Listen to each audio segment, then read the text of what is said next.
singing your praise, singing your praise. I can't stop, won't stop, never gonna stop singing your praise, singing your praise. I can't stop, won't stop, never gonna stop singing your praise.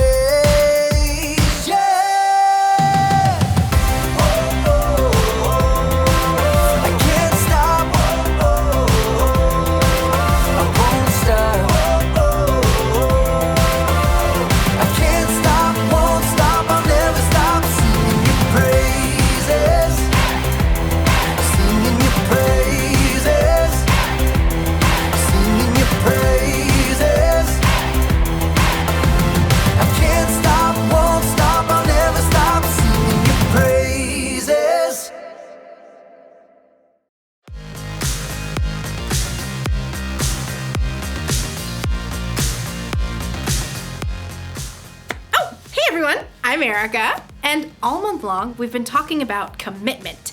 Commitment is making a plan and putting it into practice. So I've been training for a 5K race, and guess what? It's only a week away. So I'm a little nervous about it. You see, I haven't told anybody this. This'll be my first 5K ever. My friends convinced me that I would enjoy running a 5K. They've been running for years, so I figure they know what they're talking about.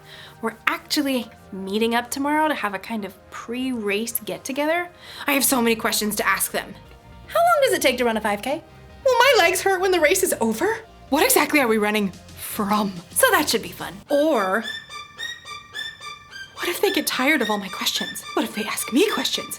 Will they expect me to know as much as they do? I need to practice what I'll say. So, Erica, what's your favorite part about running? The running part?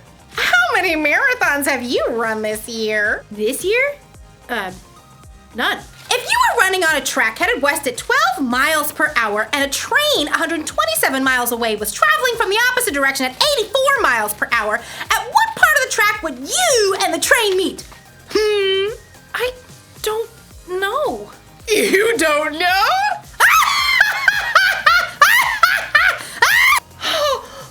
Oh boy, I am not looking forward to this at all.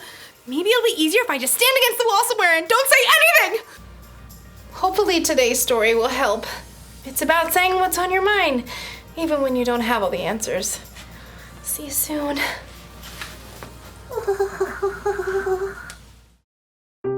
The Bible. It's 66 books of history, stories, letters, and poetry that fit together to form God's one big story. The epic adventure of how He created us and loves us so much that He made a way to rescue us. As we travel through the Bible, from Genesis to Revelation, we discover people who met God and found their lives changed forever. Now, for an amazing story. Inspired by the book of Matthew, chapter 16, verses 13 through 20. Jesus and his 12 closest friends walked along the dusty road from Galilee to the town of Caesarea Philippi. Perhaps Peter walked with James and John. Philippi? Seems out of the way. Maybe that's the point. Little peace and quiet? Jesus can't take 2 steps in Galilee without 1,000 people showing up. Yeah, they say he's... Well, I've heard everything. Peter stared at the high hills ahead, one of which was home to a deep cavern said to be the birthplace of a Greek god. Philippi was filled with monuments and temples to other fake gods. Peter? What? Oh. Peter looked around. Jesus and his other friends had stopped under a shady tree. Peter, James, and John stepped off the road to join them. Water break. As his disciples rested, Jesus turned and faced them. Perhaps he knew that here, near Philippi, where so many people believed in false gods, it was important that his disciples knew and spoke the truth. Who do people say the Son of Man is? Jesus' friends understood that when he said Son of Man, he meant himself. Some people say that you're John the Baptist. What people? Hello? John the Baptist was Jesus' cousin. Well, that's what they say. Just saying. Well, some people say you're Elijah or Jeremiah. Yeah, or one of the prophets. People had been comparing Jesus to many important figures in Jewish history, men who called the nation to repent. men who did miracles, men who spoke the word of God. But Jesus was so much more than that. What about you?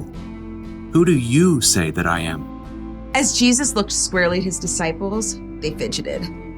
They had seen Jesus feed thousands of people from one boy's lunch. They'd seen him heal countless sick people. They'd seen him command evil spirits to leave. They knew Jesus was special. But it's one thing to think something, and another to say it. Peter, as usual, was the one to take the leap. You are the Messiah. You are the Son of the living God.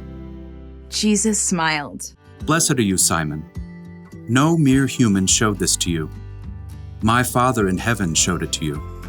Here's what I tell you. You are Peter. Jesus was giving Simon a new identity. Peter means stone, something strong, sturdy. Jesus continued. On this rock I will build my church. The gates of hell will not be strong enough to destroy it. I will give you the keys to the kingdom of heaven. What you lock on earth will be locked in heaven. What you unlock on earth will be unlocked in heaven. The disciples were amazed. Teacher's pet. Hey, we were all thinking it. And I don't know, the whole locking and unlocking thing sounds like a really big responsibility. Jesus knew there were things that would take his friends a while to understand. So he told them. Do not tell anyone yet that I am the Messiah. Okay. Yes, sir. Gotcha. Peter had the courage to speak what he knew to be true. And when the time was right, he would share it with everyone he met.